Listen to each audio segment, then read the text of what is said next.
L'État vient au chevet des producteurs de la région de Ziguinchor. Motoculteurs, semoirs, batteuses et entre autres matériels agricoles sont mis à la disposition des producteurs. Une volonté manifestée par le gouvernement du Sénégal dans le souci de faire reculer la pauvreté dans cette région. Je viens de procéder ici au nom du ministre de l'Agriculture et de l'Équipement rural, le Dr Papa Abdoulaye Seck, à la remise des matériels d'une valeur de 91 millions. C'est un matériel qui est destiné pour booster la production du riz dans la région de la Casamance, dans la région de Ziguinchor notamment.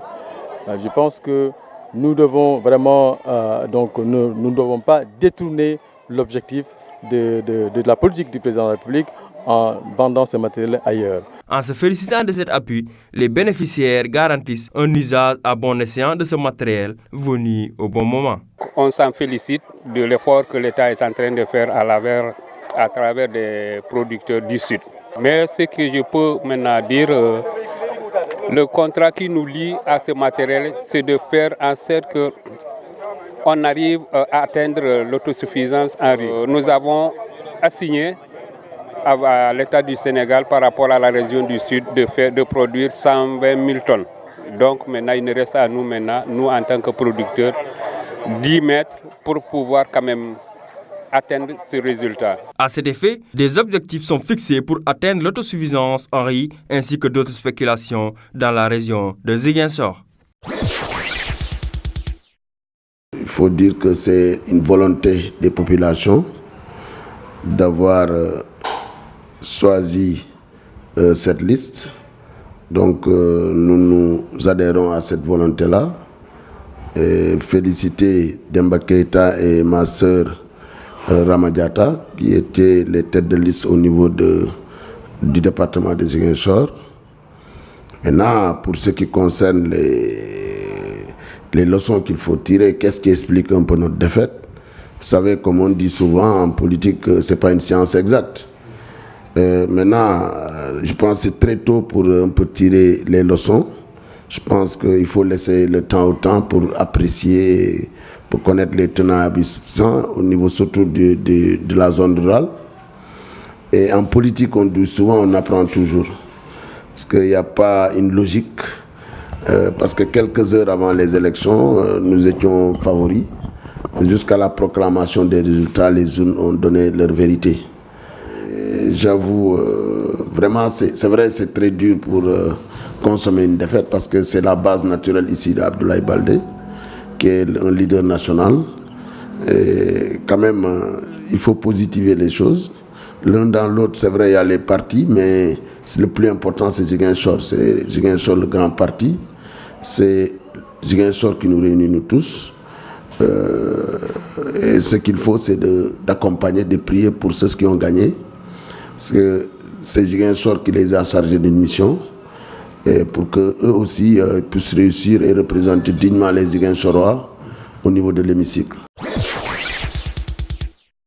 Ce qui a été déterminant pour nous, nous l'avons dit dans notre point de presse, c'est que nous avons pu relever le défi de la communication, le défi de la proximité, mais également nous avons adossé notre discours sur les réalisations du président de la République. Et ensemble, nous avons également réussi à travailler comme un seul homme dans une grande coalition comme Benno Bokk Yakaar qui compte à Ziguinchor 16 partis. Nous avons travaillé véritablement la main dans la main et ça a été merveilleux. Ce que nous comptons faire, c'est garder les acquis, cette avance très considérable sur la victoire que nous avons pu imposer à Abdoulaye Baldé, n'est-ce pas? Nous entendons garder cet acquis, le renforcer en 2019. Nous avons notre œil sur les centres où nous avons eu un dysfonctionnement par rapport aux résultats. Nous allons prêter beaucoup attention à ça pour véritablement relever le défi. Les élections législatives semblent désormais appartenir au passé. L'heure est aujourd'hui au bilan, un bilan qui fait apparaître la suprématie de la coalition Benno Bokk Yakaar, aussi bien sur l'échiquier national que dans la région de Ziguinchor. Aucun résultat officiel n'est encore disponible, mais les chiffres sortis des urnes font état de la victoire de la coalition présidentielle aussi bien à Ziguinchor, à Oussouye qu'à Bignona. Dans la capitale du Sud et son département, Benno a mis fin au règne sans partage de Baldé. Le maire de Ziguinchor, qui portait pourtant le statut de favori, n'a vu que la poussière de sa cinglante défaite. Aussi bien dans la commune que dans le département, le leader de la convergence patriotique Kaddu Askan Wi a été battu par le bébé Y, un destin que Baldé partage avec son représentant à Oussouye, car Tombengay n'a pu rien faire devant un Benno pourtant fissuré.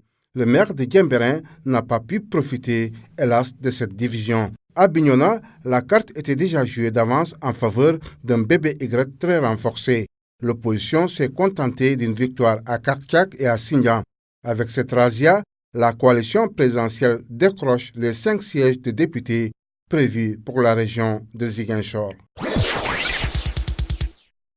Peinture, tissu, sable et pinceau, voilà entre autres les éléments qui servent de verbe à ce natif du village de Cagnebon, la quarantaine, pour parler à ses contemporains, mais aussi éduquer la jeune génération à des idéaux de paix. Abdoulaye Mané, de son nom, a choisi l'art plastique pour se faire une place dans le concert des citoyens engagés dans le combat pour la paix, la sécurité et le développement de la Casamance.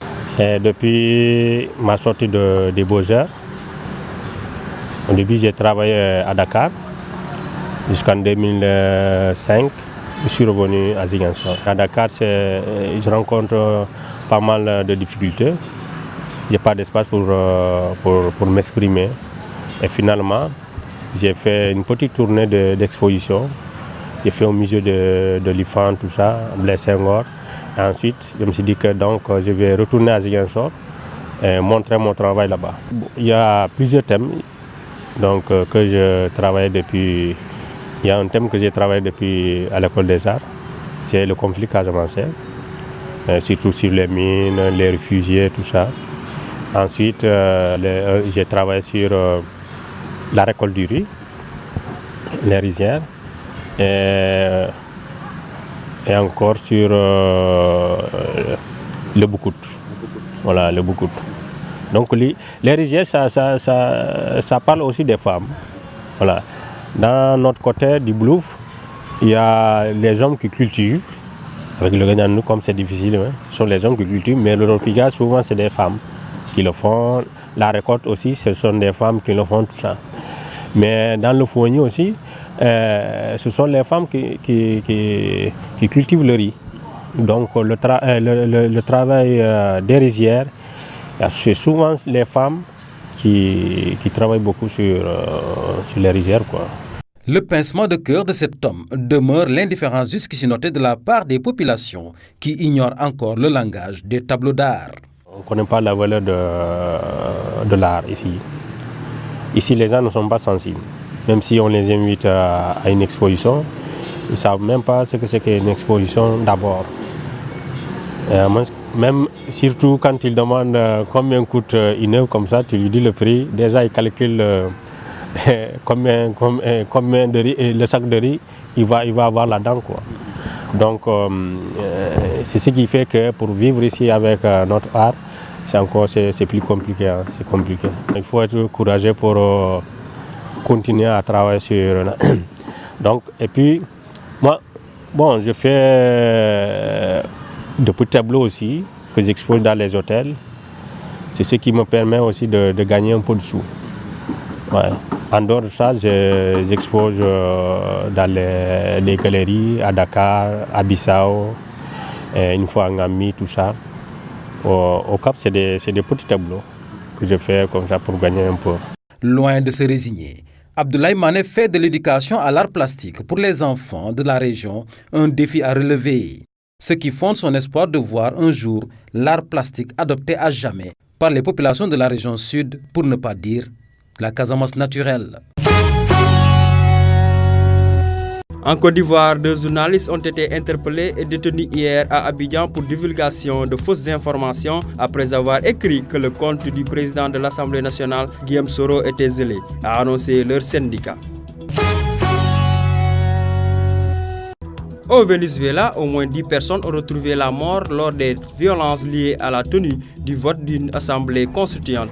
Le vote était boycotté par l'opposition qui contrôle le Parlement et accuse le chef de l'État de vouloir mettre en place une véritable dictature. Selon le Conseil national électoral, 41,53% ont pris part à ce scrutin.